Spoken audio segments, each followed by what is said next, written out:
আসসালামু আলাইকুম, কি অবস্থা সবার, কেমন আছেন? আমি রাফি। আপনাদের সামনে আজও হাজির হলাম একটা অপূর্ণতার গল্প নিয়ে। গল্পটা ছিল একটা আপুটার নাম জিন্নি আক্তার। আপুটার বাড়ি চট্টগ্রাম। আপুটার সাথে ওই ছেলেটার যোগাযোগ হয় একটা আননোন নাম্বারে। তারপরে আপু আর ওই ছেলেটার ভালো একটা বন্ডিং শুরু হয়। ওরা 2 মাস একটানা কথাবার্তা শুরু করে। তারপর আপুটাকে ছেলেটা অনেক কেয়ার করে, নামাজের জন্য বলে, পড়ালেখার জন্য বলে। ফজরের নামাজের সময় আপুটাকে ফোন দিয়ে উঠিয়ে দেই। মানে এমন ভালো একটা সময় যাচ্ছিল ওনাদের। আপুদের রিলেশনটা যখন 6 মাস পের হলো, তখন থেকে আপুর ফ্যামিলি ওনাকে সন্দেহ করতে শুরু করে এবং এক পর্যায়ে ওনার ফ্যামিলি ওনার সম্পর্কটার কথা জেনে ফেলে। তারপর ওনাকে অনেক মারধর করে, ওনার হাতের যে ফোনটা ছিল ওটাও ভেঙে ফেলে ওনার ফ্যামিলি। তারপর ভাইয়াটা অনেক কষ্ট করে টাকা জোগাড় করে তারপর আপুটাকে দেয়। আপু আরেকটা নতুন ফোন কিনে তারপর যেভাবে হোক উনি একটা সিম ম্যানেজ করার পরে তারপরে উনি ভাইয়াটার সাথে আবারও যোগাযোগ করার পরে ভালোই চলছিল ওনাদের সময়টা। তখন ওনাদের রিলেশনের বয়স যখন 1 বছর হয়, তখনও আবার ওনার ফ্যামিলি জানতে পারে যে ওনার কাছে আরেকটা পার্সোনাল ফোন আছে।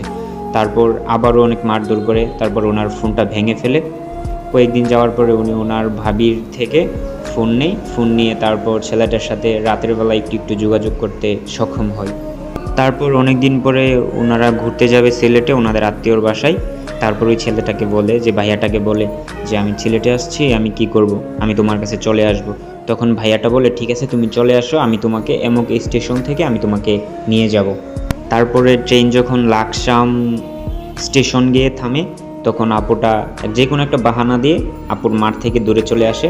তখন আপু এই ট্রেন থেকে নেমে যায় এবং ভাইয়ার সাথে, তখন সময় ছিল ভোর 4টা, তখন ভাইয়ার সাথে উনি চলে যায় যে কোনো একটা আত্মীয়র বাসায় ওনারা গিয়ে থাকে।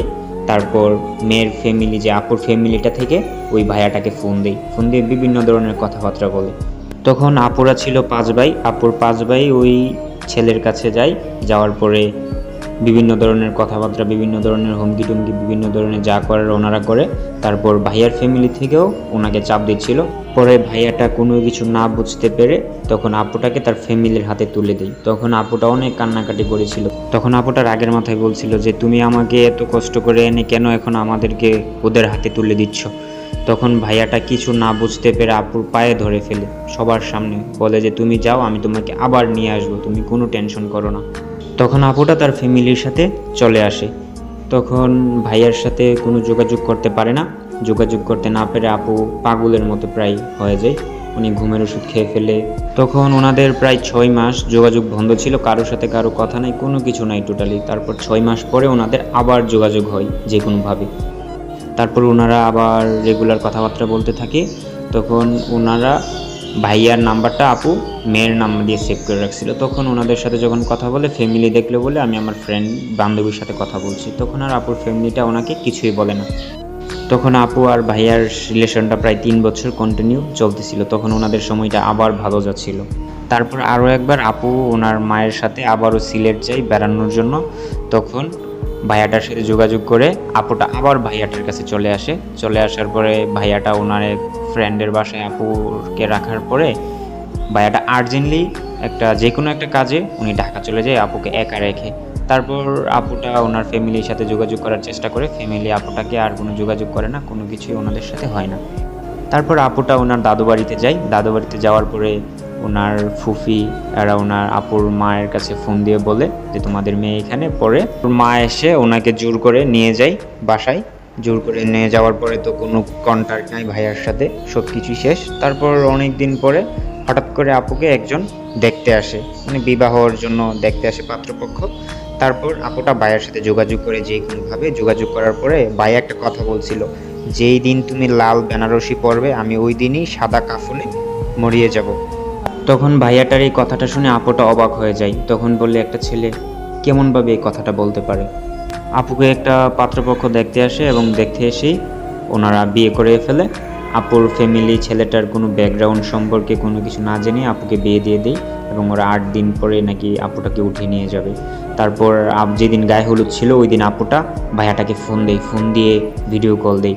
তখন আপুটার সামনে ভাইয়াটা বিষের বোতলটা হাতে নিয়ে বিষের বোতলটা খেয়ে ফেলে।